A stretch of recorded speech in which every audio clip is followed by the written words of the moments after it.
bagamba nti oyo Bagala naye wa NRM nekajja mu kitundu nekabba ssente nekadduka nekajoga abantu. NRM is very difficult. Congo is a caste country. Anybody who does not leave Congo will pay heavy. So if you say we have worked a memorandum of understanding within Shekedi, have you talked to the Belgians to tell you? Yes. Who helped Kabila to maintain power? Who are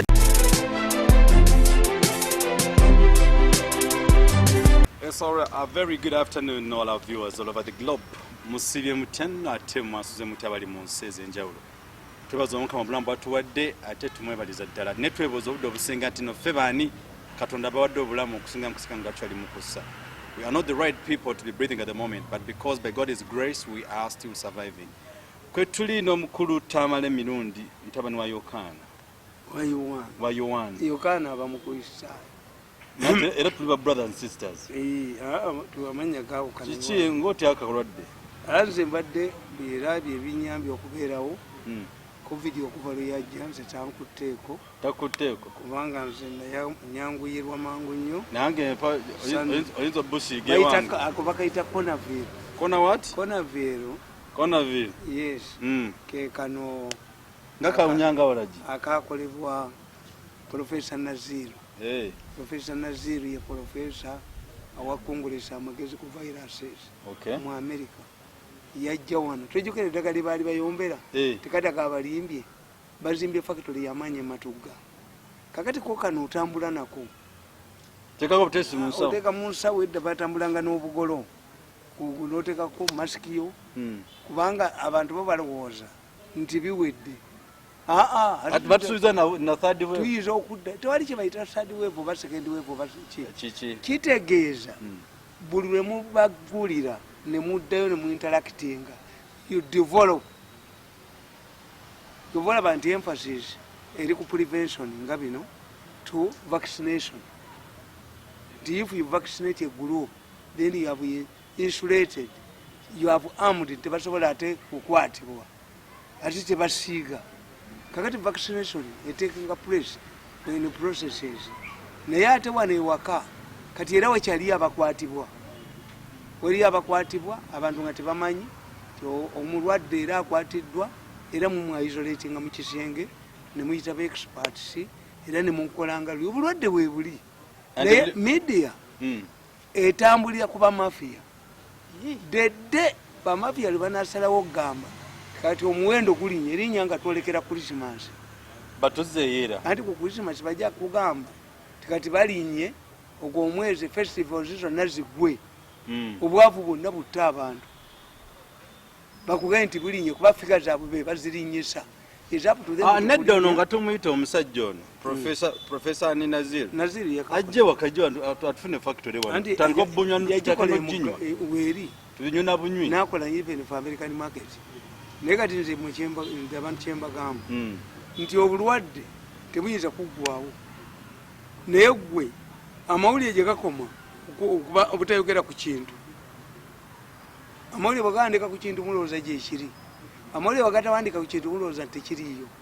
Nze sikwatiddwa Covid owewonyeza otya ne famire yange waliwo akabeera mu toilet waliwo akabeera ku mulyango bwe muggulawo mwenna ne muggulawo omunyolo ne mu mmotoka nakakobera mu masuuti era ntambula nako nange naye kakati abantu abasinga obukulu beba abalwala ewaka mujja ku luggiiza omusujja mujja kukolaki you still have kubanga nabagamba nawandika akatabo nti Museveni sirap naye bagamba ebiragiro si bya Museveni mugambe nti eddagala lya Museveni lituwonya Covid naye bwekita ekya Museveni the moment you say ti kya Museveni then you are doing it to save Museveni. Naye kati kambuzeeyo kana kagundi kano ka sanitizer lwaki tebatwala ntibusigako ne kumumwa bwina effect? I don't know, for me is here kubanga abantu abasinga twekwata nnyo wano nokwata ku mimwa twekwata nnyo ki twekwata mu ngalo tukola tutya kakati bakolera ketunasiga mu face bali balala ba researchers naye nanti professor mutugambe nanti ali mu America ne musukulu bibitu byabasoma kano kanyambye nnyo watugenda okutandikira awo kakala mangu babusanga wa bakasanga wa webali babukola nati tukasanga mu supermarket ku street tukasanga wa mama Esther wano butubuli batugulira Kovanir the company chi zinonye kejikola bukola wano mu Uganda magola yenanyiniyo magola waliwo omuvuka bamucha bakantu ndabeko kampa ring road that's Luzira Industrial Park Kampala Uganda nena bazabaza simu kweziri yes mubakubireko bannange kale tweyanziza bebale kutusomesa omuvubuka waffe bamuyita kyakulaga Hassan ali mu America yasoma alina PhD mu viruses kati ndaku zina ali busoga na wano naye namugamba ajje bamuinterviewinge ku ma TV atya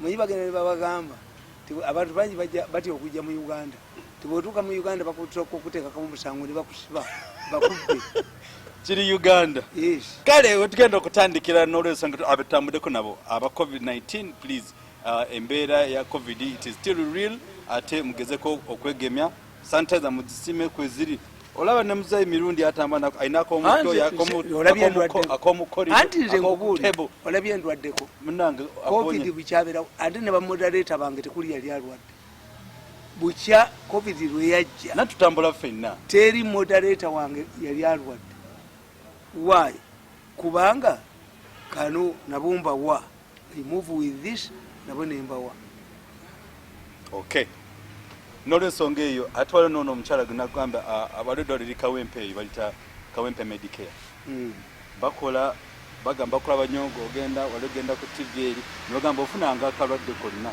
gitayo eddwaliro lya dipya mu Uganda anti nze ankwatako abamwana wa ansalako enviiri ngenda nazo security conscious ate n'enviiri ngenda nazo bamalozisabwe batogana zeeka tukitegeza sisalibwa buli muntu yenna where you can help them is to publicize them tina ne haji kabogozo eyo alombeddwa yagamba mende kali kwateka bwe bati bali bagala ku assassinating nogamba bajja kulombeddwa haji kabogozo asangibwe buyikwe alright wetugenda okutandikirawo essaawa zino mukulu mirundi Uganda yewunyisa ate ekyewunyisa mukwano gwo gwebayita Musonero aba mukwano gwo sibamanyi abo I don't know Musonero ne billions era biri mu COVID issues teka nkubuulize bannayuganda ekibalimi okutegeera ti omusajja asamira n'abeera musamize he does not go to church after misleading you when it comes time for his death n'agenda mu church kati mwenna basiriwaziza nemufa mwene mugenda mu muliro kati bamafiya bano mwe temubategeera Musonero bwe yali alya ssente ng'alya ssente bazimuwa who complained at that time teri me nabaga nti Musonero yasoma gundi public health yamugattako bugazi nembagamba nti abo bonna bemulaba badokita mwanje baani they are wasted mu Uganda temulimu scientist I say we don't have scientists in Uganda.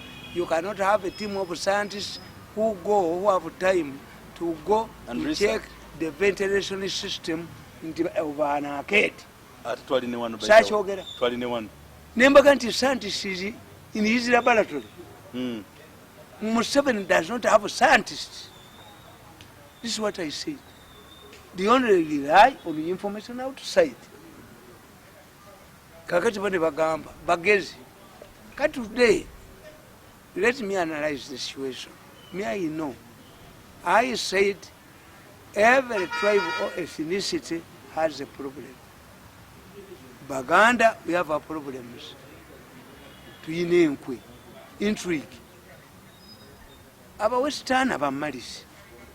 I worked with these people for 14 years in the State House. They don't know that there is an impact of witchcraft. In Uganda? Aba Western, mbadde mpuli omuntu mu meeting. Mirundi must be silenced at all costs. Do it. Your statement is already at the embassy. he was closing his meeting of those who were being taken to Hague, and he said, Mirundi must be, you do it, Murenzi, Benegalubindizo. I've already circulated your statement to all embassies.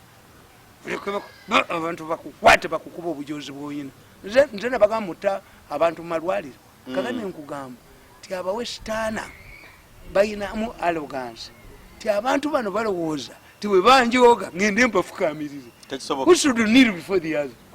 They cannot tasobola ku apologizing nina okugenda mukwanale byenyondo nenkutavu kakati abawestana bayina malice nti today who goes to parliament to say that these are not mafias, they are vampires? Is a Westerner talking about Musonero. Who is he? Who is she? A Westerner. Because by the time Musonero got money, these people believed that he would share with them. When Musonero fails to share money with them, they come to spoil the beans. So I cannot support this man. What if you had shared the money with Musonero? Would you be talking? Up to now, they would be no, because you have another batumweba. O Jacob Programu Zangeson, that's on Nazukulemi, but Bella Quaso Mutwe, Muganza mu YouTube, Muziko Zigani, Mwagato Kuzitan Nemi, I jet over Benyondo. No Mutila. Would you be talking to a grave now if you had killed me? Kwanga, over President Bob Tuseko, and say, Jay, and Jafua's Zemia Kamanana. With the center again, kati atosa kwa president banyondo mutwe. No negotiation is. Kunsimu kabuli nemugulu. So this is what I tell you. We have a very cynic group has a problem, but Westerners malice. What now? What should we do now? What should the parliament do? Because you are saying that even Ogwanga is fake. Even that woman is a fake. And how does it percolate on the president? It is manipulated. Kubanga echo kakati n'abamawuli aboogera ebyo basiru. If this man alleges that Musonero deceived the president and got billions, which is doing nothing, why should the parliament committee do after listening to this man? You should constitute a committee to verify, because under parliamentary rules, you must table the evidence. Later of juries, you table the evidence, or you repeat it outside veranda of parliament. Yes, so that we are talking real things. Kakati, olwokuba bya fitina. Osanga bwe yamaze okwogera ebyo bamuyise n'abamawulire ne babayita ne babawa ssente. You will not get a follow-up story about Musonero. What the issue would be, if this man says that Musonero did not use this money. I saw some people attacking Musonero. Then I said, but do these people know that Musonero is a decorated person?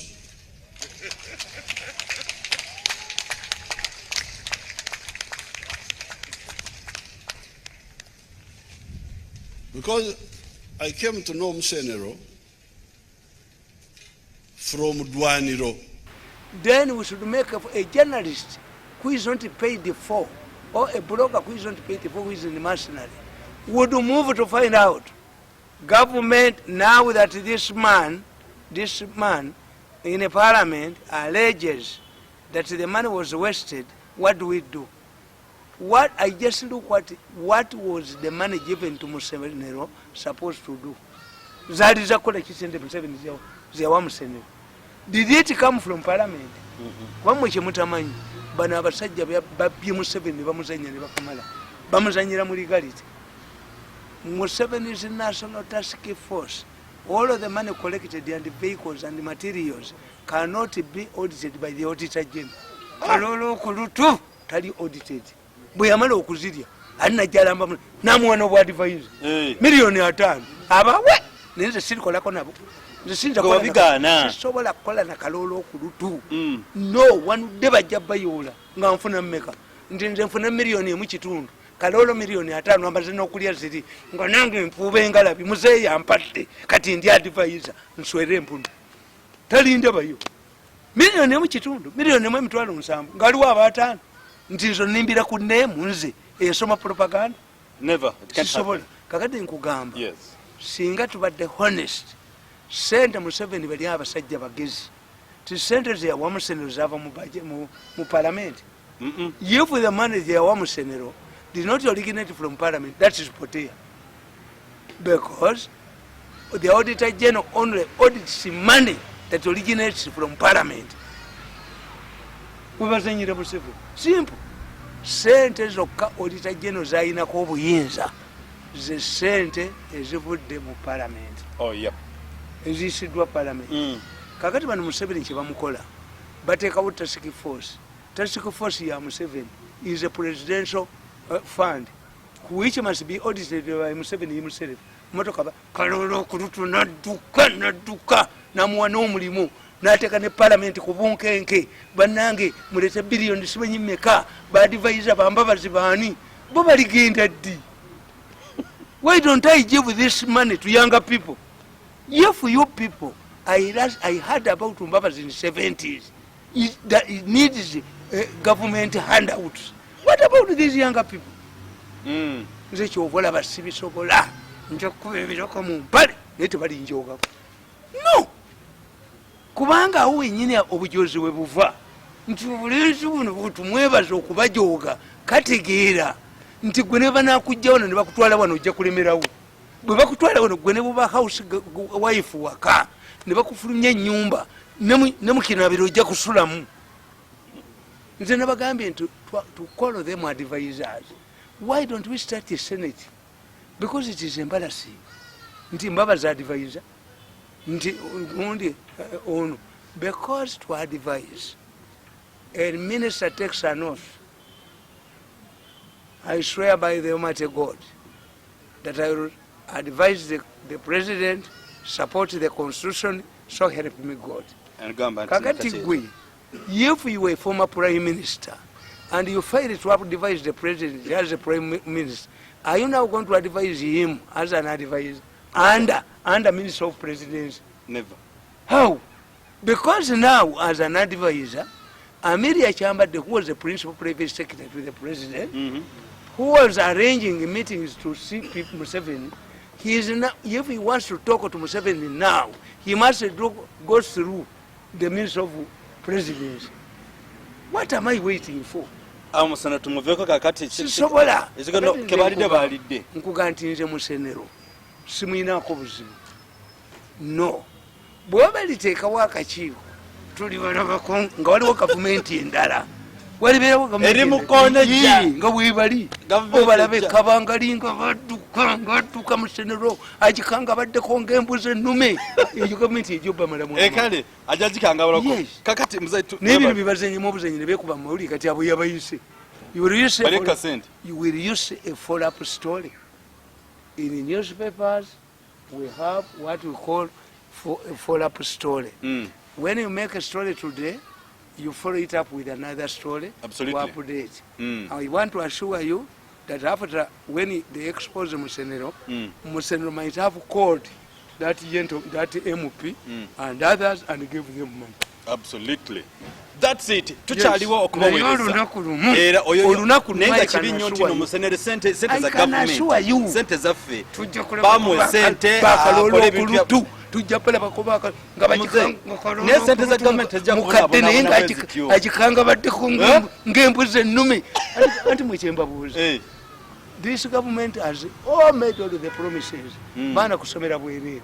Kati what will excite the people is corruption. Absolutely. Kwa tuli a new leader tuli embeera badduka bujozi bubagwemu embeera Joyce Bagala and Nabakoba etabuse nayo.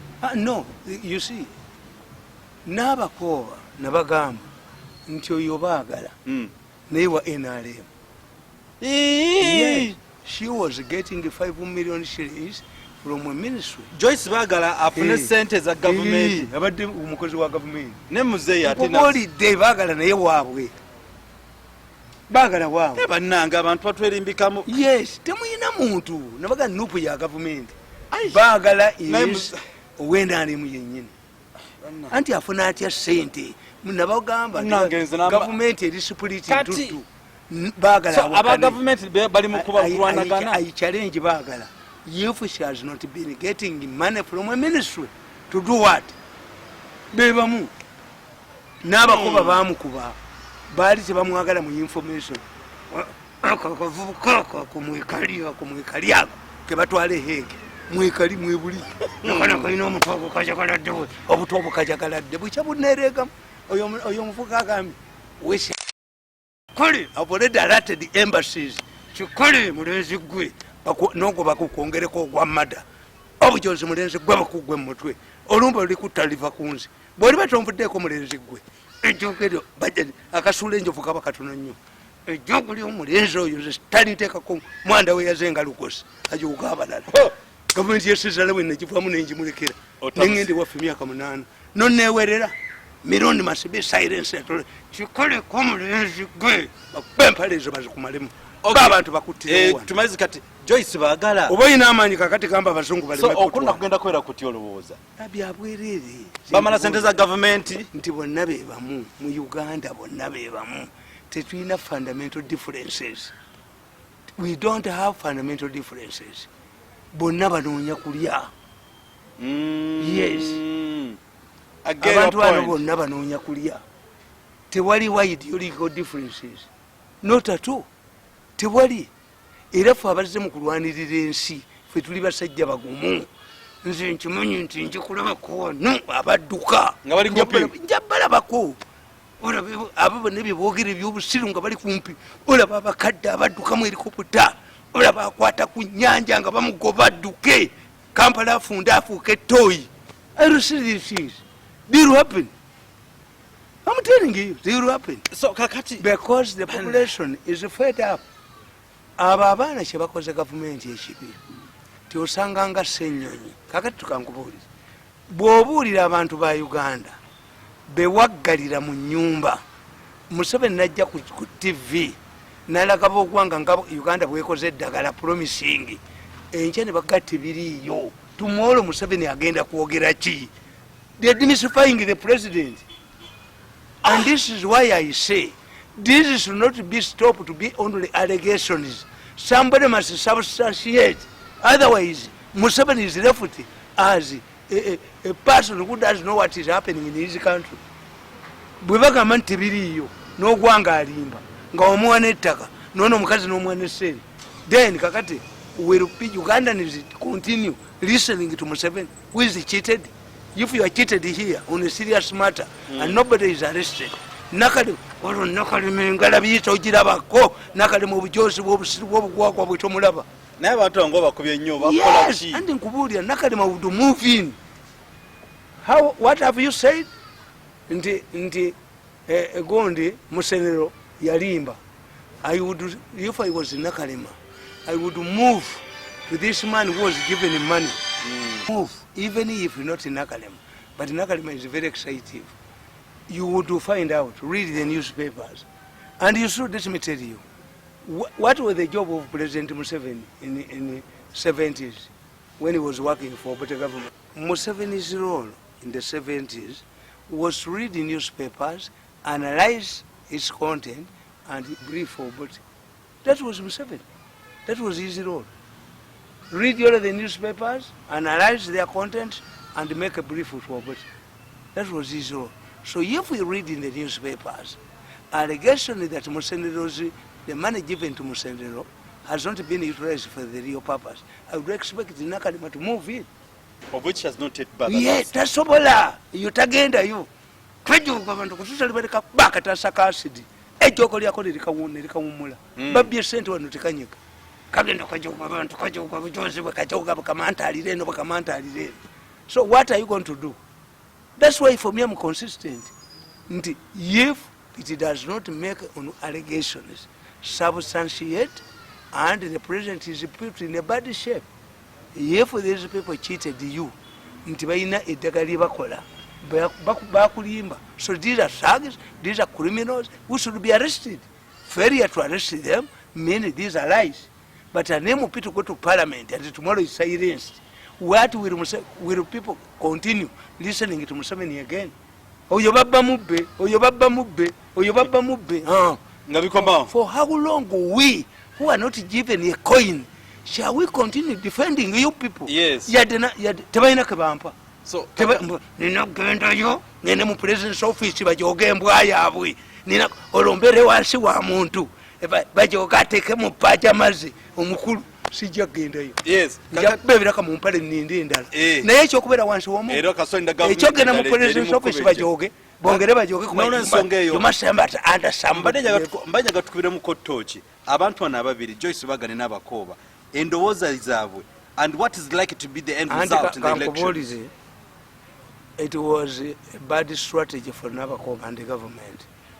One, you've already been rewarded as a minister. Yep, I get a point. What are you following up? What do you bother? Two, the margin is wide. That you cannot say that a margin of 30,000 votes is a small margin. It must be explained by white red or a storm, a political storm. Can you solve this political storm within this time? Abantu bajja kugamba kakati katufuna omukisa twaleyo n'omulala n'ono minisita.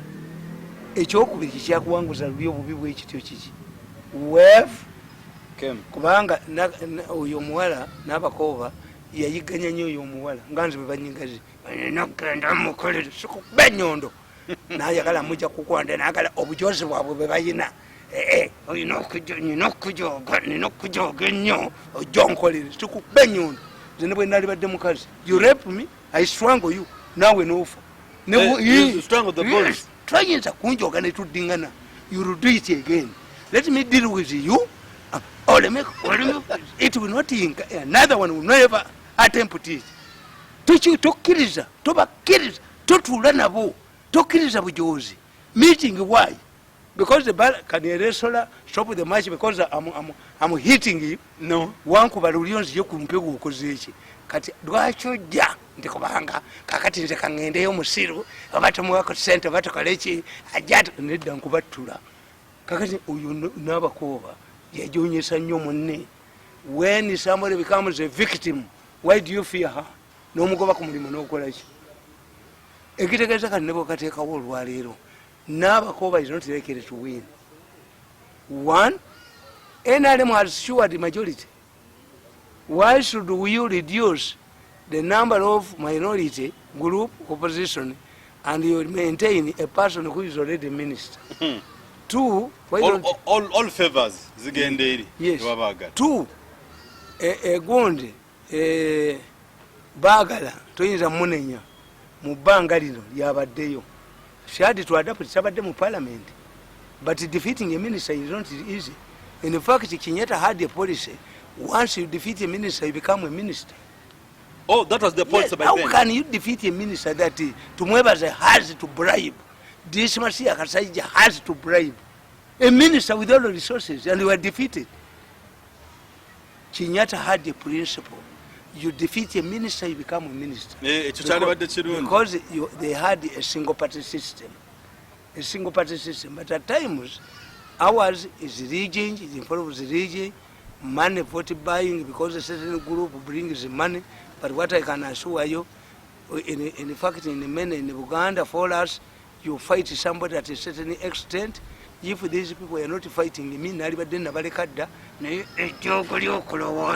nina okumuwagira presidential bid ye ayina okuntekamu mwanda bwe yazenga olugosi. That's why we are fighting. Absolutely. He cannot. Mirundi must be silence. You go and silence your relative. Okay. All right. Tuchali kwechwa mukulu Mirundi webale nyo. Yes. It can be backlash. Okujjayo omuntu mu election. It backlash is on you. That's why in many cases people use voters. You hide. Bankobira wale wachiri omulonzi yagenze naye wano bakitegere ntino yegwe tibakalashes on you. Two, NRM maintains the person even if he loses. Singa kakati NRM ye yaluzinze mu kalulu nti yabba obululu era bwe balireese kakati yeni the same if this man is hated kyovolaba nti Bobi Wine yabakuba era omusajja yali hated gwe baleeta nga ne mukyala nju batamwagala. That's their policy. Ekirala, in a by-election, all opposition groups fear by-elections. Why? All of the devils of government converge in one place in normal circumstances.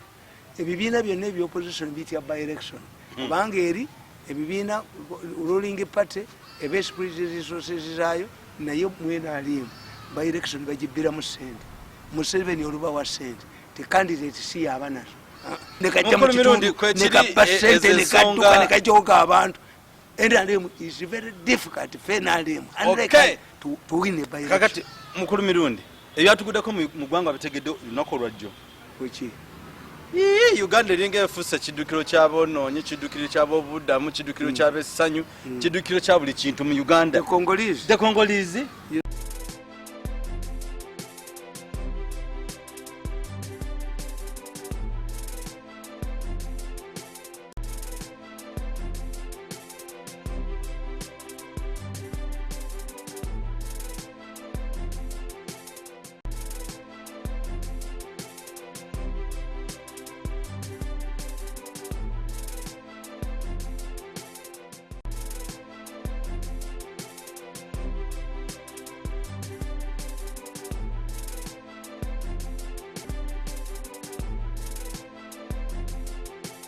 Uganda have a proverb that if a man fails to abandon a beautiful woman, he will end up in the courts of law.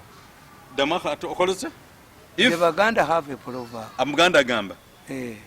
Nti bw'otava ku mulungi ofoowoza. Bw'otava ku mulungi. Congo is a caste country. Anybody who does not leave Congo will pay heavily. Uganda cannot, because you see, you people, you think as if you never did history. Who owns Congo? The Belgians. Yep. So if you say we have worked a memorandum of understanding within Shekedi, have you talked to the Belgians? Have you talked to the Belgians? Not yet. Who, in fact, yes, you let me tell you. Yes. Who helped Kabila to maintain power? Who arrested this man? This man who was put in the International Criminal Court is Bemba.